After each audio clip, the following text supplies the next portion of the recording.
Vamos a hablar un poco sobre las investigaciones de enfermedades raras de origen genético que se han desarrollado durante el último año en la Fundación Clínica Valle del Lilí. Recordar un poco el origen de las enfermedades raras de origen genético. Hay unas de causas ambiental, otras causadas por alteraciones cromosómicas, síndrome por microdeleción, enfermedades monogénicas, enfermedades de causa desconocida. Y para eso vamos a tener unas herramientas que van desde la historia clínica, cariotipo, FISH, MLPA, raíz CGH para síndrome por microdeleciones o alteraciones cromosómicas. Y cuando hablamos de enfermedades de un solo gen, o enfermedades monogénicas, podemos utilizar la secuenciación de un solo gen, la utilización de paneles, la utilización de exomas o la utilización de genomas. Cuando estamos hablando de paneles, estamos hablando de secuenciar diferentes genes al mismo tiempo, y cuando estamos hablando de exomas, es secuenciar todos los exones de los diferentes genes que se conocen. Y en algunos casos estamos llegando a tal punto de poder secuenciar totalmente el genoma, que en ese momento pues tenemos muy poca aplicabilidad clínica, sobre todo porque apenas se está autorizando ese tipo de test, tanto para investigación como para la caracterización clínica. Uno de los proyectos que realizamos durante el 2020-2022 es la caracterización clínica molecular de pacientes con rasopatías en Colombia. Los resultados fueron publicados en diciembre del 2020, donde pudimos secuenciar o analizar 26 pacientes con síndrome de Noonan, que es un fenotipo particular que se caracteriza por tener talla baja, estenosis pulmonar, entre otras cosas. Pero ya llevamos hasta la fecha cerca de 47 pacientes con síndrome de Noonan y cerca de 70 pacientes con rasopatías. Ya comenzamos un registro a nivel nacional y esperamos tener en el próximo evento resultados de toda Colombia. Otro de los proyectos que han sido realizados en la Fundación es la caracterización clínica de enfermedades genéticas en el pasado prehispánico, especialmente de dos zonas de Colombia, Ecuador, que ya fue previamente en el simposio pasado, mostramos los resultados. Ahora también estamos mostrando algunos de los resultados que han sido desarrollados, especialmente en una cultura que se llama cultura moche en el norte del Perú, donde este producto de la investigación nos valió ser portada de una de las revistas más importantes de genética médica en ese momento. Aquí pudimos caracterizar diferentes enfermedades genéticas, muchas de esas presentes en el momento.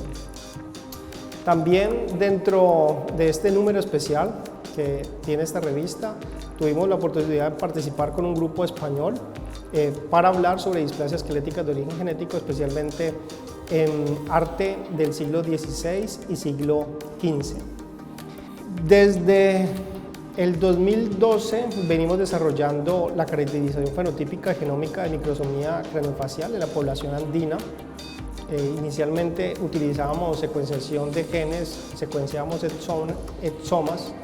Lamentablemente hemos tenido unos resultados negativos, pero con la utilización de genomas y con uso de genomas con una mayor definición y en conjunto con otros grupos internacionales hemos podido encontrar dos genes relacionados con microsomía craneofacial y microsomía hemifacial.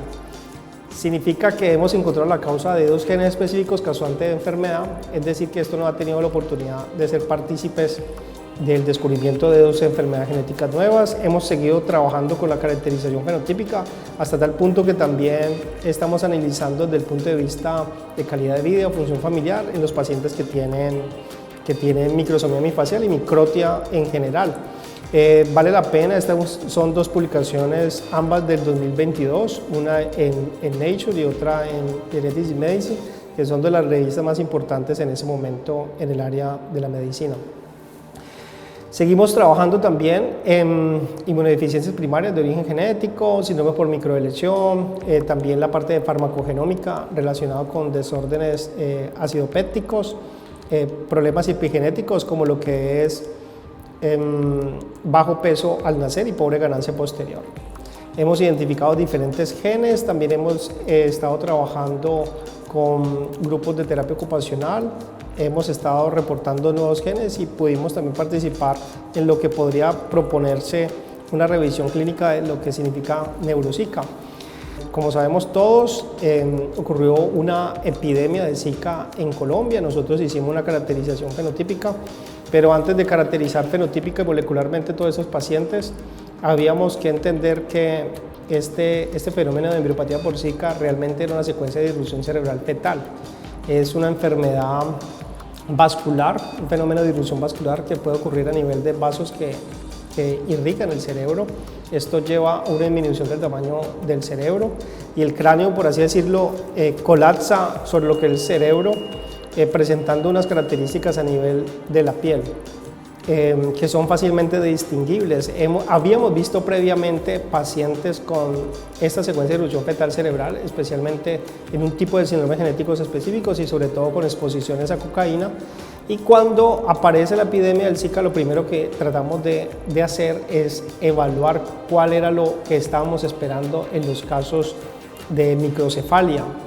En el tiempo pudimos definir cuál podría ser lo esperado. Encontramos que en el 2016 teníamos 14 casos, mucho más de lo reportado para nuestra institución, porque hacemos vigilancia de defectos congénitos en nuestra institución.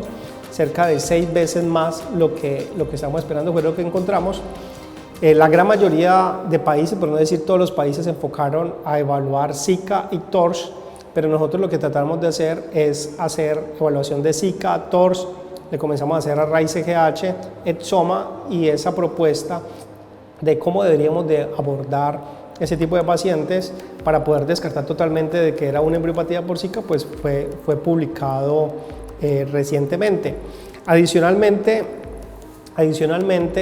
logramos identificar algunos genes que podrían ser de susceptibilidad o podrían estar relacionados con la embriopatía por Zika, como es el gen CDK5-RAT2, que está relacionado con el desarrollo del cerebro. Podría tratarse de un segundo golpe, y esto explicaría por qué no todas las mujeres con exposición a Zika tuvieron hijos con microcefalia. Uno de nuestros proyectos más grandes y más interesantes, que esperamos en algún momento comenzar a desarrollar modelos animales y de terapia génica, es el síndrome de Morquio. El síndrome de Morquio es una enfermedad genética metabólica, una mucopolisacaridosis tipo 4, una enfermedad de depósito lisosomal, se presenta uno en 250.000, lo vemos bastante en la consulta, creemos que tenemos de las prevalencias más altas del mundo en nuestra región. Tiene un fenotipo bastante heterogéneo que va desde pacientes que pueden pasar completamente desapercibidos, solamente un poco de talla bajo, algo de displasia esquelética, hasta fenotipos que son bastante severos. Hemos caracterizado molecularmente muchos pacientes, en ese momento tenemos caracterizados cerca de 50, registros cerca de 200 pacientes con síndrome de Morquio. Inicialmente, esta es una publicación, tuvimos una publicación anterior donde mostrábamos de la prevalencia de una posible variante que explicaba gran parte de los pacientes que estaban secuenciados a nivel de Colombia. En esta publicación pudimos encontrar un posible efecto fundador en el eje cafetero norte del valle. Tratamos de identificar específicamente dónde podríamos encontrar la mayor prevalencia de síndrome de Morquio.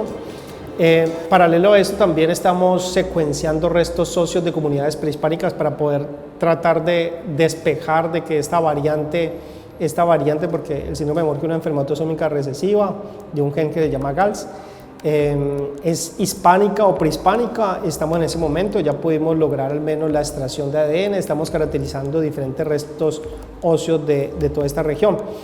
Pudimos establecer que una variante específica era la que daba como el 70-72% de todos los casos de síndrome de Morquio en los pacientes caracterizados. Pero también trabajamos de qué es lo que pasaba con los pacientes de síndrome de Morquio en la pandemia. También hicimos varios trabajos relacionados principalmente con revisiones, con problemas auditivos. Ahora estamos trabajando a través de un software que se llama Face2Gen, tratar de identificar con una aplicación en un teléfono, tratar de caracterizar a nivel 3D las características craneofaciales que podría tener ese paciente, sobre todo en nuestra población andina. Esto también va a permitir en un futuro poder con una precisión bastante alta identificar que un paciente sugestivo de síndrome de Morquio. También logramos identificar, esto todavía no está publicado, pero también pudimos identificar que la terapia de reemplazo enzimático podía cambiar algunas de las características craneofaciales y esperamos tener los resultados lo más pronto posible. Bueno, finalmente, esto no es un trabajo de una sola persona, es un trabajo de diferentes equipos de la Universidad ICESI, equipos de la Fundación Valle Lirí, a quienes agradezco, el grupo de genética de la Fundación Valle del Lili, con todo su equipo de bacteriólogos, también el equipo de la Universidad de Ciencia, especialmente el Laboratorio de Medicina Genómica y el Centro de Investigación de Anomalías Congénitas de Enfermedades Raras, el cual tengo la oportunidad de dirigir. Tenemos diferentes partners académicos, incluyendo nuestro partner principal, que es el Hospital de La Paz, bajo la dirección del doctor Pablo Lapucina. Muchas gracias.